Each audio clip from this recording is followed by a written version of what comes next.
Rafiki yangu nikusalimu tena katika jina la Yesu Kristo anayetuongoza na kutuokoa.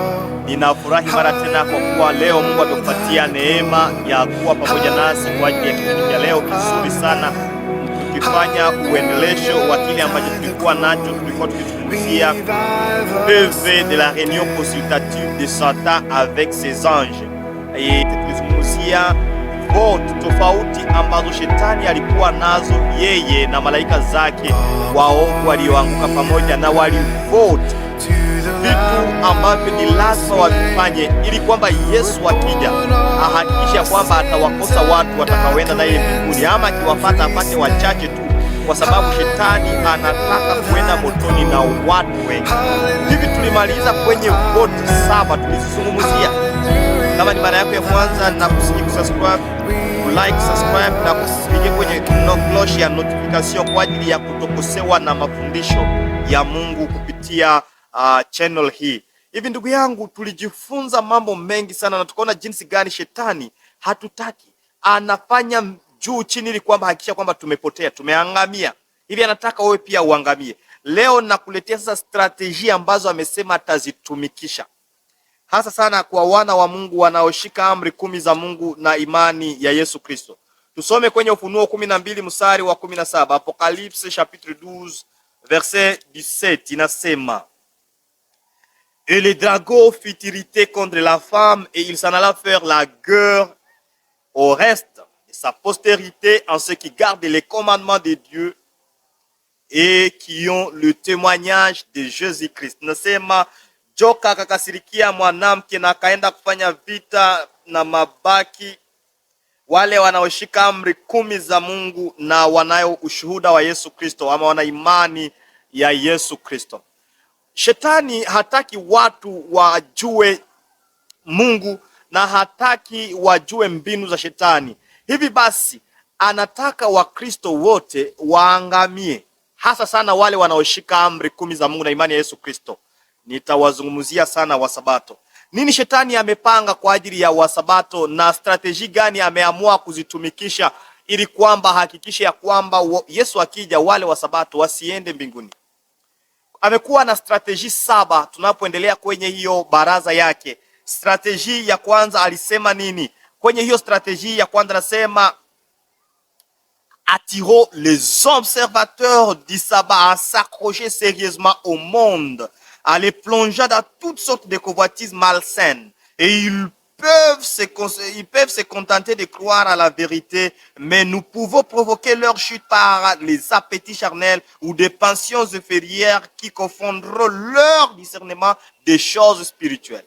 Anasema strategia ya kwanza, malaika zangu, hiyo ni shetani. Anasema malaika zangu tufanye juu chini ili wale wa kushika sabato, wanaoshika amri 10 za Mungu na imani ya Yesu Kristo, tuunde ndani mwao haja ya kupenda ulimwengu na kuwaletea hiyo tunaita apeti. Wawe na hamu ya mambo ya kimwili. Hivi kwa kufanya hivyo tutaweza kuwaweza na hakika Yesu atakapokuja wataenda motoni. Hii ni strategia ambayo shetani ameitumikisha tangu zamani. Unaweza kuwa ukishika sabato, unaweza kuwa ukishika amri za Mungu, lakini kuna vitu vidogo vidogo ambavyo shetani amekuweza. Anasema atakreye ndani mwako vitu kama na vile.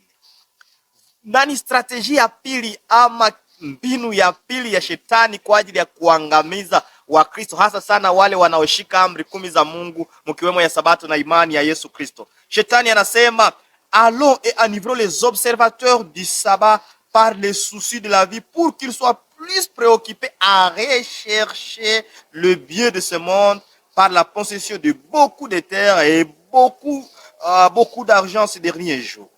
Présentez-leur le monde, ses richesses et ses hommes avec plus d'attrait possible, en fait qu'ils puissent se concentrer sur les trésors terrestre au lieu de céleste. Nul ne peut servir 2 maîtres. En aimant le monde, ils en feront une idole et ils appartiendront. Et ils nous appartiendront, s'il vous plaît.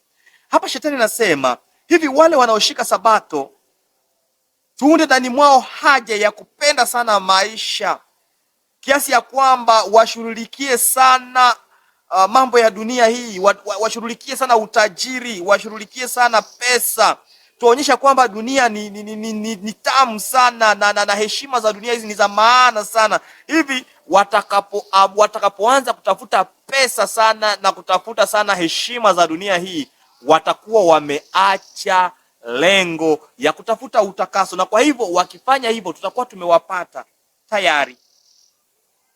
Troisième stratégie, shetani anasema rendons dur les cœurs de ces observateurs du sabbat pour qu'ils soient plus égoïstes, plus cupides, de véritables amis de l'argent, de sorte qu'ils ne remettent plus fidèlement la dîme et les offrandes au trésor.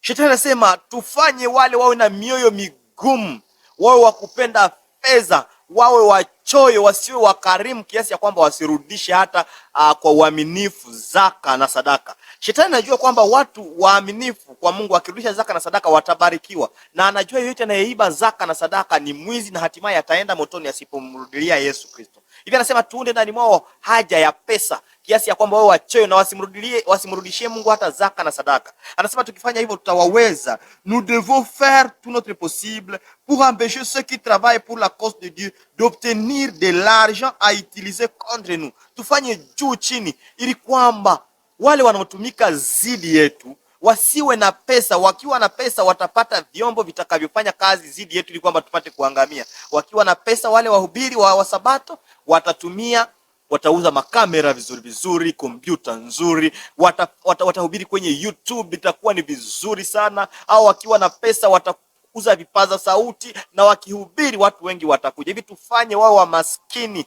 wasipate hata megabyte, wasipate hata simu nzuri, wasipate hata pikipiki, wasipate chochote kitakachowarahisisha kazi ya utume, kwa sababu wasipokuwa na vitu vitakavyowasaidia kwa kazi ya utume, hakika Yesu atakuja na watu wengi watakuwa hawajamfahamia Yesu Kristo. Hii ni mojawapo wa strategie za shetani. Anaendelea katika hiyo strategie moja, anasema n'oubliez pas que plus leurs pasteurs obtiendront les moyens financiers, plus ils feront du mal à notre royaume en nous prenant nos sujets. Wakiwa na pesa, wakiwa na vifaa, wale wachungaji wao, wahubiri wa Sabato watachukua mioyo mingi kwa Yesu Kristo. Sur ce, faisons en sorte que les observateurs du sabbat se soucient davantage d'argent que de l'édification du royaume de Christ et de la propagation de vérité que nous haïssons. Et si nous pourrons les attacher à l'amour de l'argent, nous n'avons rien à craindre de leur influence. Nous savons que chaque personne égoïste qui tombera sous notre pouvoir et sera finalement séparée de Dieu et de son peuple. Anaendelea kuzungumzia kwamba ni lazima wale watu tuwafanye kiasi ya kwamba wapende pesa. Ya ine nasema maintenant dans la tiédeur ceux qui prétendent garder les commandements de Dieu, et si ces gens se réveillent et se réforment pour rechercher la sanctification totale, nous le perdrons. Tufanye juu chini wawe vugu wale watu wampende Mungu, ndio washike Sabato, lakini wawe na kazambi kingine ambako wanakafanya pale. Kwa hivyo watakuwa wakizania kwamba wao ni wana wa Mungu, ijapokuwa tutakuwa tumewashika huko nyuma. Hivi ni hatari sana ndugu mpendwa. Yesu anataka utakaso, anasema pasipo utakaso hakuna atakayemuona Mungu. Lakini shetani anakuambia ya kwamba ni lazima uchangamane mambo, uende ushike Sabato, lakini kasirani pia iwe ndani mwako. Anapenda ufanye hiki, anaweka kakitu kingine pale ambako kanaweza sukuma, kanaweza kuzuia usitafute utakaso. Lakini Yesu anataka tufanye utakaso wa haki, kuwe uamsho na matengenezo halisi katika maisha yangu na katika maisha yako. Stratégie ya 5 inasema gardons à notre service le membre non converti qui sont dans le rang des observateurs du sabbat. Ils seront dans l'église ayant seulement la forme de la piété, mais ignorant le pouvoir transformateur de Christ. Tuache katika kanisa la Wasabato hata watu ambao wako pale lakini hawaokoke, des pasteurs non convertis, des membres non convertis wawe humo, lakini wawe na hawajaokoka. Unamuona mle anakuwa Sabato lakini anafanya mambo yanayokuwa tofauti na kile ambacho Yesu anahitaji kwake. Ce membre non converti aimant le plaisir plus que Dieu, tout en étant sur le registre de l'église, ceux de cette classe qui sont aptes et intelligents serviront de leur pour attirer les autres dans nos pièges. Anasema tuwatafute wale ambao wamesoma hata shule, wakiwa humo wanaweza kutusaidia kwa kazi yetu na kupoteza watu wengi. Ya 6 kwanza nasema soyons toujours présents à toutes les réunions des observateurs du sabbat afin d'empêcher aux auditeurs d'entendre la vérité et d'en être impressionnés.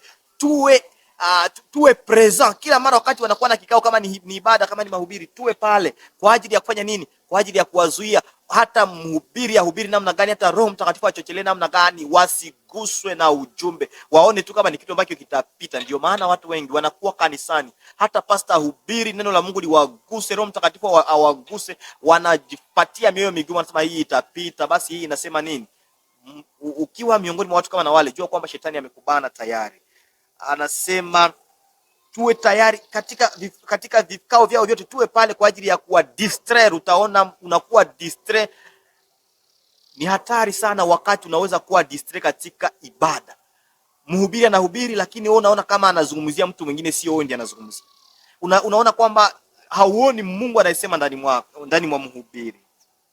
Lors de leur grande réunion, notre cause souffrira beaucoup et nous devrons exercer une grande vigilance et utiliser toutes nos forces, tout notre art et de séduction pour empêcher leurs âmes d'attendre la vérité et d'en être touchés. Tufanye juu chini ili wale washiriki waumini wao wasisikie neno la Mungu na wasibadilike, wasiguswe nalo. Et pour réussir sur ce point, nous devrions avoir sur terrain nos agents, des hommes qui détiennent leur fausse doctrine, mêlés avec peu de vérité pour tromper leurs âmes.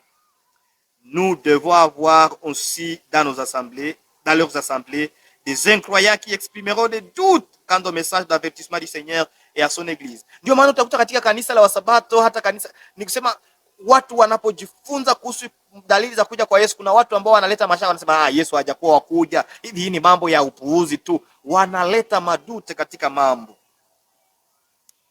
7.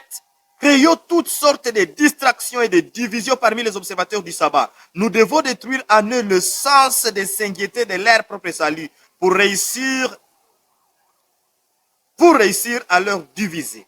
Nous devons les inciter à se critiquer, à se juger, à s'accuser et à se condamner, à chérir l'égoïsme et l'inimitié entre eux. Dieu nous avait chassés de sa présence à cause de ce péché, et à tous ceux qui suivent notre exemple subiront un sort similaire. Kwa hivi tufanye juu chini, wale watu wawe distrait na wagawanyike, hata kama wanakuwa Wasabato wagawanyike. Na tutafanya namna gani? Tulete ndani mwao roho ya mgawanyiko na wakuchongeana, wakasengenyo, ni kusema wakuchongeana na wakupenda kiburi, wajipende kuliko kumpenda Mungu. Tukiwafanya hivyo watakuwa wameingia katika hiyo hatari, kwa sababu hata shetani alishuka ni kwa sababu ya kiburi na kujisifu. Tuwapatie hizo tabia mbaya chafu, ili kwamba waanze kujisifu, waanze kuwa na kasengenyo, wawe watu wabaya kiasi ya kwamba Yesu akija wasipate nafasi. Akatia miza garde severe anapomaliza, anasema mambo yote ambayo tumeyazungumzia hapa tuhakikisha kwamba isipatikane watu wasiisikie. Wakiisikia wale watu tutakuwa tumewapoteza, lakini kama hawaisikie tutawaingiza katika kambi yetu. Toutes ces mesures prises doivent être gardées dans la discrétion la plus stricte possible. Si les gens découvrent, lisent nos plans et y croient, nous n'aurons que l'espoir de les gagner. Mais si nous pouvons garder discrètes toutes les décisions, plusieurs resteront ignorants de notre puissance et de notre ruse. Et nous les maintiendrons dans nos rangs jusqu'au retour de Christ. Nous n'avons plus beaucoup de temps. Travaillons plus que jamais. Il faut que le temps de miséricorde divine se termine pendant que plusieurs sont dans les sommets et sous notre contrôle. Rafiki yangu, amka utengeneze. Ni wakati wa uamsho na matengenezo. Shetani anataka ubaki katika hiyo mazingira mabaya, lakini Yesu leo amekuonyesha jinsi gani shetani anatumika kwa ajili yako. Amka mpendwa, amka uangaze. Tafuta utakaso, jifanye kuwa rafiki wa Yesu kupitia kujifunza Biblia na kuwa mtu wa maombi, shetani asipate nafasi. Mungu akusaidie. Shetani asikupate na kuombea. Mpatie Yesu nafasi katika maisha yako. Achana na uvuguvugu, mfuate Yesu kwa kweli. Kama wewe ni muumini, mfuate Yesu kwa kweli. Mpokee kuwa Bwana na mkombozi wa maisha yako. Maneno yote haya ambayo tumeyazungumza inapatikana kwenye chapitre The Snares of Satan ama Le Piège du Diable, katika kile kitabu Testimonies to Ministers and Gospel Workers kia Dada White, ku page 472 mpaka 475 kwa ancienne version, na page 378 mpaka 380 nouvelle version ama version électronique. Kwa maneno mengine, ujumbe huu ni wa hakika, ni wa halisi. Tunaweza kuwa tumebadilisha forme tu, structure, lakini ujumbe huo ni wa halisi. Na tunamshukuru Mungu kupitia mtumishi wake Pastor Dr. Kavis kwa ajili ya kuaranje katika hali nyingine somo hili. Baba mtakatifu, asante kwa somo la leo, unatupenda sana. Asante kwa sababu umetufunulia mbinu za shetani, jinsi gani anatutafuta, hasa sana sisi tunaoshika amri 10 zako na tunayoimani ndani ya Yesu Kristo. Asante kwa kufungua macho yetu. Mimi na mtazamaji tumeshangaa kwa jinsi gani shetani anatutafuta kama simba. Tupatie neema ya kuamka na kutengeneza, kutafuta maisha ya utakaso inayokupendeza katika jina la Yesu Kristo.